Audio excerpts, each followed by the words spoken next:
This modernity is an insidious method of mind manipulation. You make the real seem unreal and the unreal seem real. This is what nihilism does. It turns the world on its head. It's also a way of expunging pre-existing natural inclinations. You set up an artificial world within which the participants can react naturally. This feels pleasing to them, relieving to them. But by associating it to a medium and to specific artificial avenues, you discredit it, you belittle it, you make it appear like it is unnatural and artificial. Meanwhile, outside this easily accessible medium, you establish an artificial reality where all are equal, deserving, protected, certain, safe. In other words, you set up a false reality. It is obvious that the seductiveness of the latter exceeds the pleasure of self-expression in the first. The path of least resistance is used here to exploit a basic, natural, organic tendency, one wanting to minimize costs, and one inclined to be attracted to any semblance of order and its parameters of certainty, predictability, and safety. The mind being a product of more severe, austere circumstances is naturally attracted to safety, order,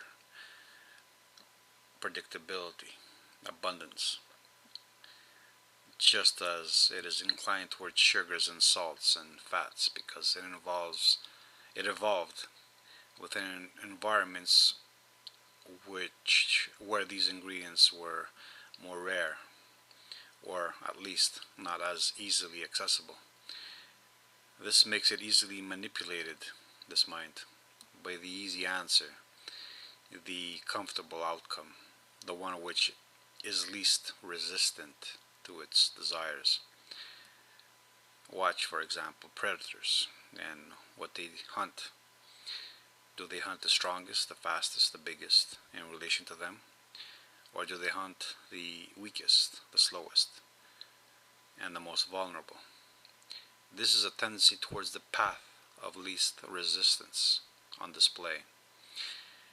In inanimate reality, this is exemplified by the vacuum. Actions always increases towards the weakest point in relation to the actor. Air flows towards a vacuum. Water flows downwards and always through the weakest points in the material earth. It always surrenders to the pull of gravity. This is also why flow is characterized as a towards chaos or a towards the void, emptiness, or whatever you want to call it. Will, guided by awareness, interested in preserving and increasing order, is the only thing which can go against this trend, this natural feminine tendency. Only the will can choose the path of most resistance. It evolves to do this, of course, so as to gain an advantage over others. The will is the masculine drive. The manipulation of this natural tendency for ease and comfort is what underlies nihilism and the modern methodology of population control. This is why in many of my opinion statements I use the analogy of a river flowing down a mountainside to describe what is occurring. No conspiracies are required. Man does not create the circumstances or natural processes. Man simply finds them, understands some aspects of their qualities, their tendencies, and their patterns, and tries to manipulate them to his advantage. Therefore, no grand scheme is necessary. When a man creates electricity, for example, he does not invent this energy, nor the liquid that he exploits to bring it about. He simply analyzes, understands to some degree, and then manipulates, redirects, represses, and releases. This is how man, using dams and turbines and magnets and water and slopes and gravity, can produce electricity. Therefore, man does not invent sexual differences or racial differences. He exploits them, repressing or releasing them at will in accordance with his desirable outcome. Those that imagine a human hand behind every natural event, like earthquakes or floods or meteorites, are weaklings, wanting an easy answer for a phenomenon that they cannot fully comprehend or come to terms with. It's unpredictability. This need for certainty, even if it is one rooted in evil and mysticism, is a byproduct of this desire, this attraction to the path of least resistance. God is a perfect example of this. But amongst the secular kind, he is sometimes replaced by rationalism, or conspiracies, or astrologies, or mystical events that want to imagine a human hand, a rational hand, a willful hand behind every damn natural occurrence. This is a metaphor for wanting to think that there is an order, a meaning, a purpose, a reason, a will, an ordering behind every random event. And what is another term for random? Yes, it's chaos. The weakling, unable to create and to be content with whatever level of order he or she can create, must find it in otherness. This is the slave morality, the slave herd feminine tendency in all its glory. The uncertainty, the unpredictability, the chaos of existence must be remedied with fantasies about a will, whether it be a god or a human, lying behind and beneath and above it all. But let me be clear, I'm not saying that there are not men, groups manipulating or trying to control processes and phenomena, but only that they do so with phenomena that already exist naturally. Men did indeed invent marriage and monogamy, but they did not invent sexuality. They did so by studying species which were monogamous by nature, and by imposing this by using a man-made ideal, a morality, to impose a restriction on human nature, a human nature which they then denied as being real.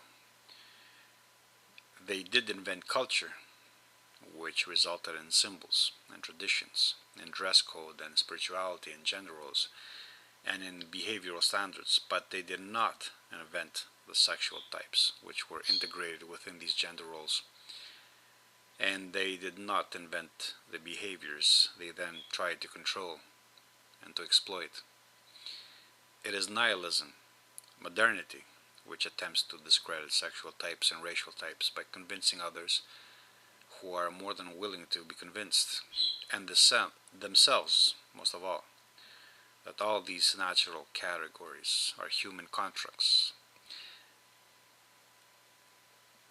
when the truth is that it is the elimination of these categories which is the natural construct, and it is now becoming the prevailing, desirable, preferable human construct.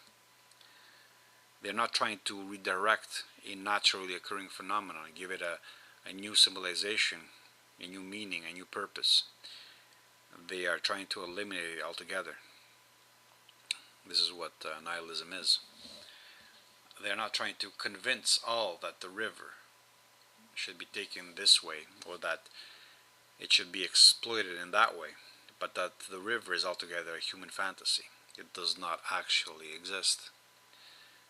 In this case, you do not need armed prison guards outside huge prison complexes. You do not need violence, authoritarianism, because you've already imprisoned the mind within cells. It then upkeeps itself and remains comfortably within, using peer pressure, morality, fear, indoctrination, institutionalization. You make of the individual his own prison guard. He restricts himself and punishes himself for breaking the rules. Prison and violence are used as a second level of control for all those that did not fully take to the training. A basic element of institutionalization is that the ones exposed to it become enamored with it, addicted to it. The controlled environment, the regimentation, the routines, the order makes them feel safer than in a world of unpredictability. This is order imposed and maintained from without, a submission to otherness as an effect of this path of least resistance. You might even explain why certain women, despite being abused by men, return to these men, because they are a authoritarian, a semblance of order in comparison to a world which is unpredictable for them. It is also why children prefer to live under the parents' control rather than face a harsh world outside. Imagine what makes infants and adolescents fearless. It's the absence of experience with the world itself. The parent, the authority, stands in the way, blocking any negative repercussions to their thoughtless curiosity, their play. This is a necessary part of development, indeed, but one which clever men then manipulate for their own reasons. Maturation means stepping out of the parental protective shadow, no longer to play blissfully, but to take care, to be weary, to be cautious, to be afraid, and to survive. But it is easy to remain a child. It is seductive. This is why we worship youth in our time. It is like worshipping an experience, naivete, unfocused activity, stupidity, which is exactly what we do. This is how modernity becomes attractive to the average moron. It is easy. It exploits his fears and preferences and directs them. It knows him. It knows his human nature. And then it dismisses this human nature. It dismisses it, making it unknowable.